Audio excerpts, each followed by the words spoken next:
नमस्ते एवरीवन, स्वागत करता हूं आपका आपके चैनल नीट फ्लिक्स पे।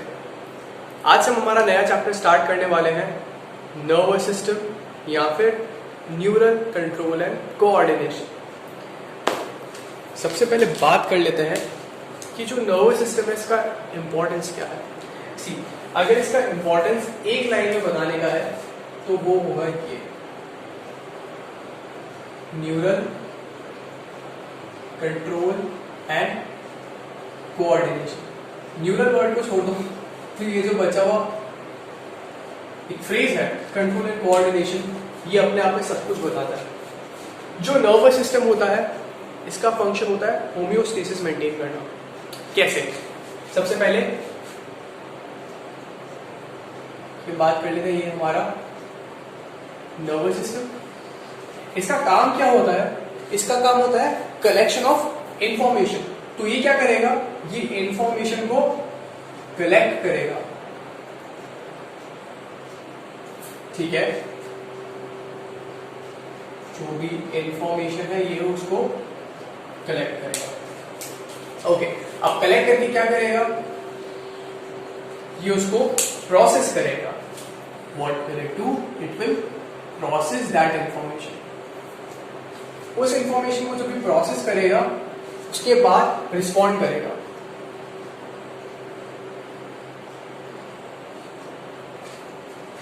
अब इसको अप्लाई करके देखते हैं इसका मतलब क्या। जो इंफॉर्मेशन होगी वो क्या होगी? वो इंफॉर्मेशन होगी sensations, and we get those informations by means of sensory organs. तो सिंपली अगर हम बोले तो इंफॉर्मेशन जो होगा कौन पिक करेगा? वो पिक करेंगे सेंस ऑर्गन्स।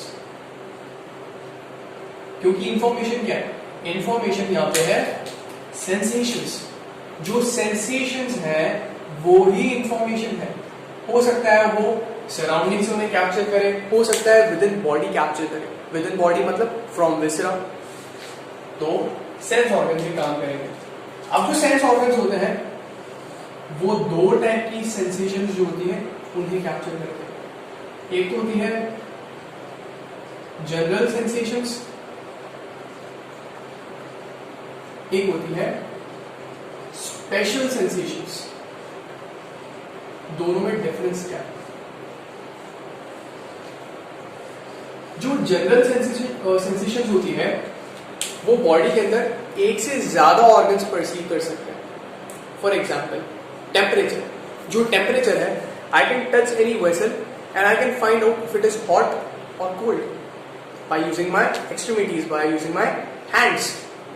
वैसे ही अगर मैं पानी पी रहा हूं वो ठंडा है या गर्म है वो मुझे कैसे पता चल रहा है? मेरा जो टंग है उस पे सेंसरी रिसेप्टर्स भी होते हैं। टंग से आप टेस्ट भी कर सकते हो और सेंसरी रिसेप्टर्स के थ्रू आप टेम्परेचर भी जज कर सकते हो। तो अगर मैं कहता हूं कि टेम्परेचर जनरल सेंसेशन है तो हाँ, जो टेम्परेचर है वो जनरल सेंसेशन है। बिकॉज बॉडी के बहुत सारे ऑर्गन्स, कोई स्पेसिफिक ऑर्गन नहीं है, सिर्फ स्किन नहीं है, बहुत सारे ऑर्गन्स हैं जो कि डिटेक्ट कर सकते हैं कि टेम्परेचर कम है ज्यादा है। वैसे ही प्रेशर, टच, पेन, ये सारी सेंसेशंस जनरल सेंसेशंस है। बिकॉज टच मैं अपनी एक्सट्रीमिटीज का यूज कर सकता हूँ, स्किन का यूज कर सकता हूँ, और अगर मैं कुछ खा रहा हूं, मैं ऑब्वियसली जो टच होगा, ऑब्वियसली अगर आप कुछ खा रहे हो तो वो भी आपका जो म्यूकोजा है जो लाइन कर रहा है अंदर बफल कैविटी को, उसको टच करेगा, तो वो भी टच सेंसेशंस ही है। Mechano sensations, pressure, pain. Pain obviously जिस पार्ट पे लगेगा, चाहे वो कोई भी पार्ट हो, कोई भी ऑर्गन हो, वहां से आप उसको डिटेक्ट कर सकते हो। तो जो पेन है वो भी, because pain can be perceived by multiple organs in the body, it is considered as general sensation. तो स्पेशल सेंसेशंस क्या होंगी? स्पेशल सेंसेशंस वो सेंसेशंस होंगी जो एक पर्टिकुलर ऑर्गन ही सेंस करेगा। For example vision, I can see the things using my eyes, I can not see things from my ear, from my nose और फ्रॉम माई टंग। सो जो vision है, vision क्या है? Special sensation है vision, जो कि सिर्फ eyes के थ्रू परसीव कर सकते हो। ऐसे ही स्मेल, जिसे हम ऑल्फैक्शन भी बोलते हैं, olfaction is the word for smell. वैसे ही जो टेस्ट सेंसेशन है, टेस्ट सेंसेशन बाय टंग, टंग के सिवा कहीं से टेस्ट नहीं कर सकते हो, टेस्ट गस्टेशन। तो कुछ वर्ड्स भी हमें पता होनी चाहिए। वैसे ही हेयरिंग, हेयरिंग के लिए हमारे पास ईयर्स के अंदर कॉक्लिया होता है, वहां पर रिसेप्टर्स होते हैं इसके। तो ये सारी इंफॉर्मेशन होती है। फॉर एग्जाम्पल मैंने कुछ देखा, ये क्या है, ये भी एक इंफॉर्मेशन है जो कहां जाएगा, सेंट्रल नर्वस सिस्टम में, और उसके बाद नर्वस सिस्टम उसको एनालाइज करेगा, प्रोसेस करेगा और रिस्पॉन्ड करेगा।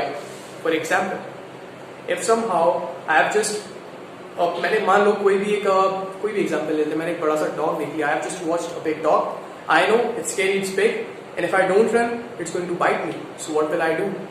My nervous system will send signals to my skeletal muscles to prepare for a long stride. Because अब मुझे भागना है, अगर मुझे बचना है तो। So ये क्या है, एक छोटा सा एग्जाम्पल है कि जो हमारा नर्वस सिस्टम उसका क्या काम होता है। It carries, it receives sensations or information, then processes it, analyzes it, and then responds accordingly. ये जनरली एक फंक्शन है नर्वस सिस्टम का।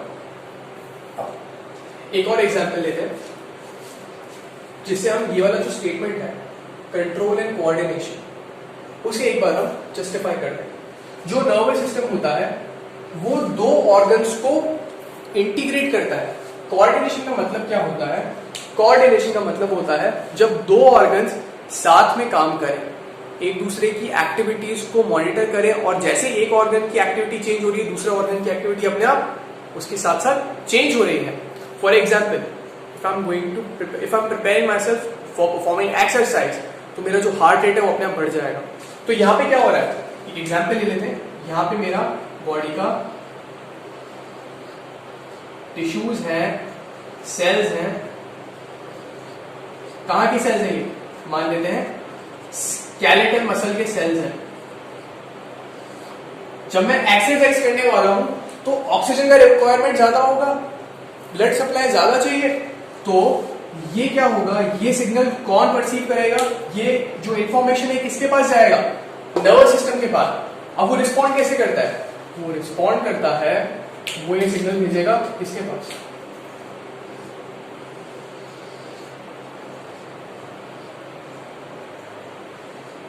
हार्ट के पास। बिकॉज अब मुझे क्या चाहिए, मुझे बहुत सारा ब्लड सप्लाई चाहिए मेरी स्केलेटल मसल्स को, क्योंकि उनको एक्सरसाइज परफॉर्म करना है। तो जो हार्ट रेट होगा वो क्या होगा, जो हार्ट रेट होगा वो बढ़ जाएगा। क्यों बढ़ जाएगा, ताकि जो ब्लड सप्लाई है वो जो भी स्केलेटल मसल्स है वहां तक बढ़ सके।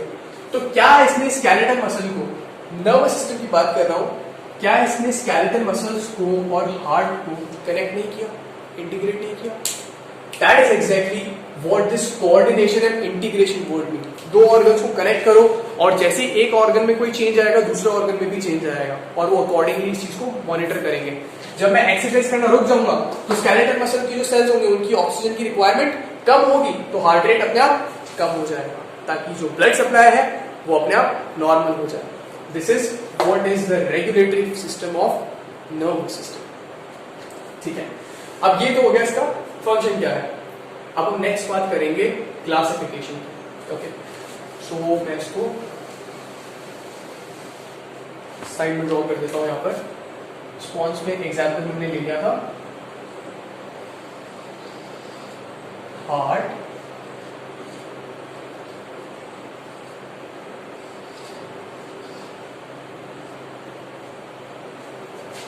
ठीक है, ये एक एग्जाम्पल था।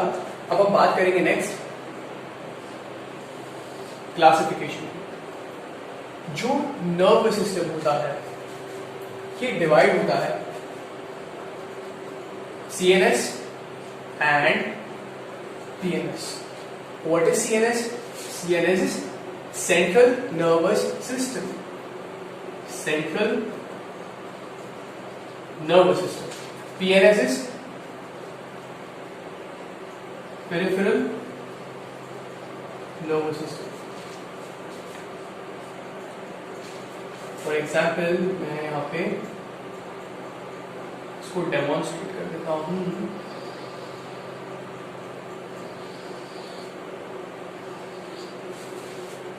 ये इलस्ट्रेशन है हमारे सेंट्रल नर्वस सिस्टम का। ये पूरा जो है ये पूरा सेंट्रल नर्वस सिस्टम है।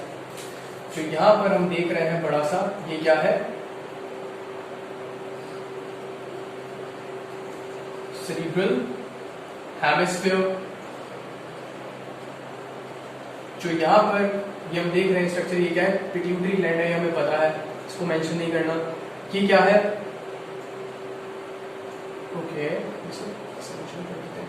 सेरेबैलम। देन ये है मिड ब्रेन,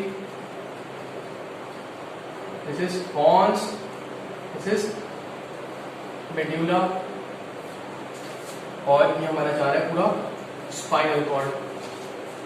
तो अगर देखिए हम ये पूरा, मैं जो आपको कहा, ये मैंने क्या बनाया है? Central nervous system.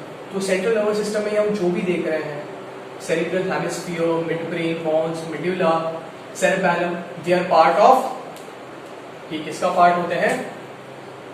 They are part of brain. ये जो भी स्ट्रक्चर्स हम देख रहे हैं, ये किसका पार्ट होते हैं? ब्रेन का पार्ट होते हैं। आगे हम देखेंगे जो ब्रेन होता है वो भी डिवाइडेड होता है 4 ब्रेन में, देन मिड ब्रेन में, हाइंड ब्रेन में। मिड ब्रेन हमने देख लिया, pons, medulla, cerebellum, hind brain, cerebral hemisphere. इसके साथ हमारे डायएंचफेरॉन आएगा जो 4 ब्रेन का पार्ट होगा, वो इन डिटेल आगे देखेंगे। जो स्पाइनल कॉर्ड है, ये भी किसका पार्ट है? सेंट्रल नर्वस सिस्टम का। तो सेंट्रल नर्वस सिस्टम में ब्रेन आता है और स्पाइनल कॉर्ड आता है, ये हमें पता है।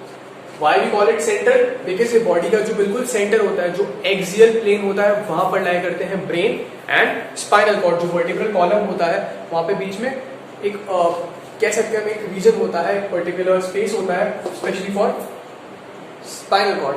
उसके थ्रू स्पाइनल कॉर्ड होता है पास करता है और वो पोस्टीरियरली प्रेजेंट होता है। ठीक है, तो ये तो हो गया central nervous system. What is peripheral nervous system?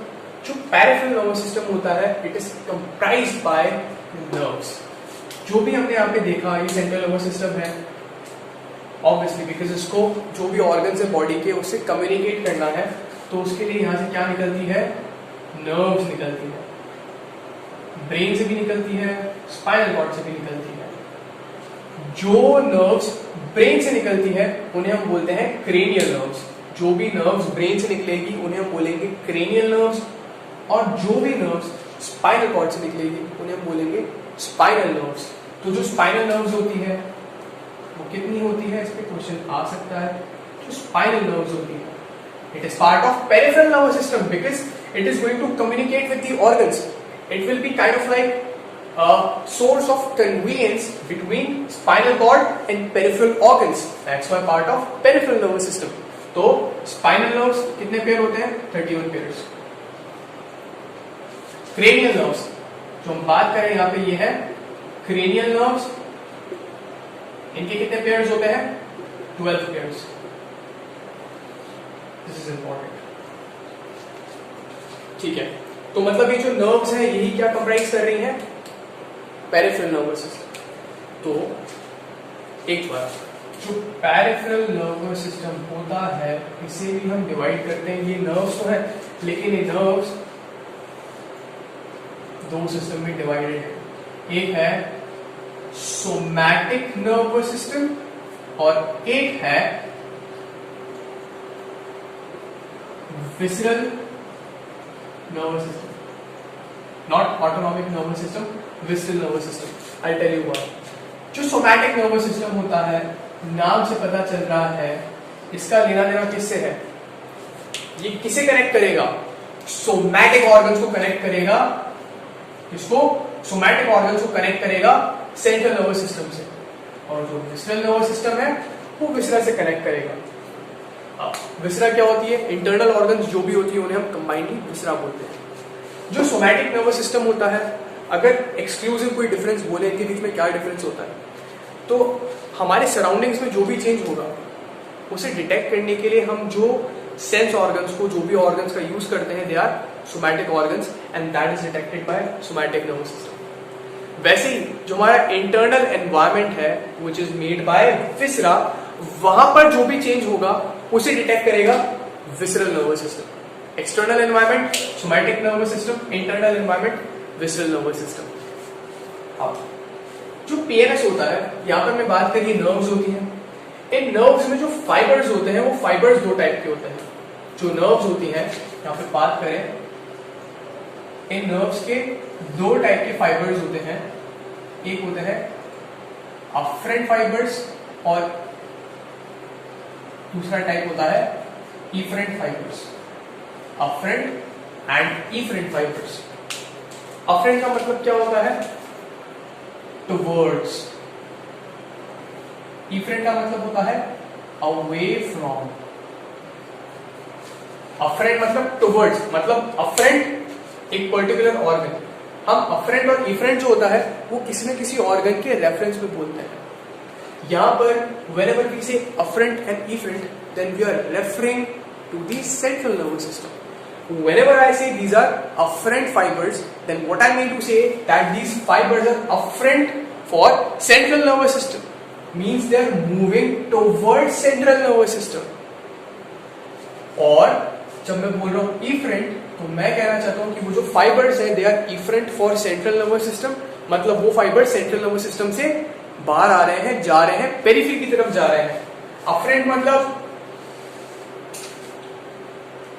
Peripheral organ से सेंट्रल नर्वस सिस्टम की तरफ, और इफरेंट मतलब सेंट्रल नर्वस सिस्टम से पेरिफेरी की तरफ। सिंपल। ये दो टाइप के फाइबर्स हमको देखने को मिलेंगे पेरिफेरल नर्वस सिस्टम के अंदर। अच्छा, एक और चीज, जो अफरेंट फाइबर्स है, because they are carrying information from periphery to central nervous system, तो क्या इस सेंस ऑर्गन से लेकर नहीं आ रहे होंगे ये इंफॉर्मेशन? तो क्या मैं इन्हें कह सकता हूं सेंसरी फाइबर्स? यस, जो अफरेंट फाइबर्स होते हैं इन्हें हम सेंसरी फाइबर्स भी बोलते हैं। We call them sensory fibres as well. जो अफरेंट है वो सेंसरी है, जो इफरेंट है वो क्या है? ऑब्वियसली, फॉर इंस्टेंस, मैंने मेरा कॉफी का कप था, उसे उठाने की कोशिश करी लेकिन वो बहुत गर्म था, तो ये इंफॉर्मेशन मेरे पाम से, मेरे हैंड से, फिंगर से कहा जाएगा सेंट्रल नर्वस सिस्टम की तरफ। वो इसको प्रोसेस करेगा और देखेगा बहुत गर्म है, उठाया तो बर्न हो सकता है, तो मुझे उसे छोड़ने को कहेगा। छोड़ने के लिए मुझे क्या करना पड़ेगा? मेरे हाथों से दूर हटाना पड़ेगा। तो कहाँ जाएगा इन्फॉर्मेशन? मसल्स के पास जाएगा। तो ये कहाँ जाएगा इन्फॉर्मेशन? स्केलेटल मसल्स के पास जाएगा और इसे हटा देगा। तो क्या ये फाइबर्स मसल्स की तरफ नहीं जा रहे हैं? यस, ये मसल्स की तरफ जा रहे हैं। और ऑटोनोमिक नर्वस सिस्टम में हम देखेंगे ये स्वेट ग्लैंड्स की तरफ भी जाते हैं, ग्लैंड्स की तरफ भी जाते हैं। तो हम इन्हें सिंपली क्या बोल देते हैं? Motor fibres. We call them motor fibres. MOTOR, motor fibres. Efferent motor, afferent sensory. ये दो फाइबर्स देखने को मिलेंगे हमको पेरिफेरल नर्वस सिस्टम में। अब पेरिफेरल नर्वस सिस्टम का क्लासिफिकेशन, तो जो सोमैटिक नर्वस सिस्टम है वैसे ही यहाँ पे दो फाइबर्स होंगे, दो टाइप के फाइबर्स होंगे। एक तो वो जो somatic organs, just like skin, skin somatic organ है, जो एक्सटर्नल एनवायरनमेंट है उसमें चेंजेस सेंस करता है स्किन। तो स्किन क्या है? सोमैटिक ऑर्गन है। तो कुछ फाइबर्स स्किन से इंफॉर्मेशन कहाँ ले जाएंगे? सेंट्रल नर्वस सिस्टम की तरफ। तो उन्हें मैं क्या बोलूंगा? मैं उनको कहूंगा सोमैटिक सेंसरी या फिर somatic afferent fibres. I will call them somatic afferent fibres. वैसे ही जो मेरी स्केलेटल मसल्स हैं, जो भी सोमैटिक ऑर्गन्स होते हैं, they are under the control of our will, मतलब वो वॉलंटरी होते हैं। तो जो स्केलेटल मसल्स हैं वो किस में आएगी? सोमैटिक सिस्टम में ही आएगी। और जो नर्व फाइबर्स स्किन से कहा गया ब्रेन के पास, ब्रेन से कहा जाएगा मसल्स के पास, स्केलेटल मसल के पास। तो जो फाइबर सेंट्रल नर्वस सिस्टम से मसल्स की तरफ जा रहे हैं उन्हें मैं क्या बोलूंगा? Somatic efferent. Efferent, why? Because they are carrying information from central nervous system to periphery. And why somatic? Because the structures involved are part of somatic system, skeletal muscles. वैसे ही जो visceral nervous system होता है ये क्या करता है? इसके भी ऐसे दो डिविजन्स होते हैं। एक तो होता है विसरल मोटर कंपोनेंट और एक होता है विसरल सॉरी मोटर ना बोलकर, क्योंकि हमने बार बार इफरेंट यूज किया तो हम यहाँ पे इसको इफरेंट बोल देते हैं, और विसरल अफरेंट। विसरल अफरेंट क्या करेगा, जो भी अंदर विसरा है, हार्ट है, जीआई ट्रैक्ट है, वहां से सेंसरी इंफॉर्मेशन कैरी करेगा और कहां ले जाएगा, सेंट्रल नर्वस सिस्टम के पास। और फॉर इंस्टेंस मैंने खाना खाया, जो मैंने खाना खाया तो वो क्या करेगा, मेरा गैस्ट्रोइंटेस्टाइनल ट्रैक्ट है, वहां पे जाके उसको स्ट्रेच करेगा, कोई भी रीजन में चला गया, मान लेते हैं स्टमक में चला गया, तो क्या करेगा, उसे स्ट्रेच कराएगा। जब स्ट्रेच कराएगा तो ये रिस्पॉन्स कहां जाएगा, एक तो सेंट्रल नर्वस सिस्टम के पास जाएगा और कुछ उनका लोकल नेटवर्क होता है वहां पर जाएगा। मान लेते हैं सेंट्रल नर्वस सिस्टम के पास जो फाइबर जा रहे हैं वो यहाँ पर इंफॉर्मेशन लाएंगे कि कुछ खाना गया है जीआईटी के अंदर, उसे डाइजेस्ट करना है। तो एक तो होगा विसरल अफरेंट जो इंफॉर्मेशन जीआईटी से ले जाएगा ब्रेन के पास, और कुछ होंगे विसरल इफरेंट जो इंफॉर्मेशन ब्रेन से, सेंट्रल नर्वस सिस्टम से, स्पाइनल कॉर्ड से कहां जाएगी, जीआई ट्रैक्ट के पास की खाना आ गया, उसे डाइजेस्ट कराना है, तो वो क्या करेंगे, वो ग्लैंड्स पे एक्ट करेंगे। बिकॉज इफरेंट की मैंने बात करी, ये मसल्स को और ग्लैंड्स को इनर्वेट करता है, तो ये कहां जाएगा, गैस्ट्रोइंटेस्टाइनल ट्रैक्ट के ग्लैंड्स में जाएगा और उनका इनर्वेशन करेगा, जिसकी वजह से उनका सिक्रीशन बढ़ेगा। तो जो विसरल इफरेंट होगा वो क्या करेगा, ये इंफॉर्मेशन सेंट्रल नर्वस सिस्टम से विसरा की तरफ भेजेगा, विसरल अफरेंट विसरा से सेंट्रल नर्वस सिस्टम की तरफ इंफॉर्मेशन कैरी करेगा। सो ये तो हो गए इनके क्लासिफिकेशन। लास्ट चीज जो विसरल इफरेंट कंपोनेंट होता है, इसे मैं यहां पर मेंशन करूंगा। जो विसरल इफरेंट कंपोनेंट होता है, इसके दो पार्ट्स होते हैं, एक होता है सिंपैथेटिक नर्वस सिस्टम और एक होता है पैरासिम्पैथेटिक नर्वस सिस्टम। दो components, sympathetic nervous system, parasympathetic nervous system. Functions क्या होते हैं वो हमारे आगे वाले लेक्चर्स में बात करेंगे, बस ये क्लासिफिकेशन में ज्ञान होना चाहिए उससे पहले, बिकॉज इससे बहुत सारी चीजें बहुत सिंप्लीफाई हो जाती है। So let's speak up. बात करें कि सेंट्रल नर्वस सिस्टम की काम क्या था, उसका इंफॉर्मेशन को कलेक्ट करना और प्रोसेस करके रिस्पॉन्ड करना। फॉर एग्जाम्पल इंफॉर्मेशन कहां से कलेक्ट कर रहे हैं, मेरे जीआई ट्रैक्ट से कलेक्ट कर रहे हैं कि खाना आ गया वहां पर, तो कुछ न्यूरॉन्स जो होंगे वो इंफॉर्मेशन को कहां पर कैरी करेंगे, सेंट्रल नर्वस सिस्टम के पास, और बताएंगे कि अब कुछ आ गया है जीआई ट्रैक्ट के अंदर जिसे डाइजेस्ट करना है। जीआई ट्रैक्ट से इंफॉर्मेशन कुछ न्यूरॉन्स के थ्रू कहां जाएगी, कुछ नर्व्स के थ्रू कहां जाएगी, जीआईटी में, कि अब उसका सिक्रीशन जो है हमको जीआई ट्रैक्ट का बढ़ाना है और उसे डाइजेस्ट करना है। तो ये जो एक था इंफॉर्मेशन कलेक्ट करना, प्रोसेस करना और रिस्पॉन्ड करना, तो ये काम होता है सेंट्रल नर्वस सिस्टम का, नर्वस सिस्टम का इन अ नटशेल। नर्वस सिस्टम का क्लासिफिकेशन अगर हम देखें तो उसमें एक तो पार्ट होता है सीएनएस, एक होता है पीएनएस। जो सेंट्रल नर्वस सिस्टम होता है that comprises spinal cord and brain. Spinal cord and brain, इसके स्ट्रक्चर्स के बारे में हमने बात कर ली है, ज्यादा डिटेल में अभी बात नहीं करेंगे।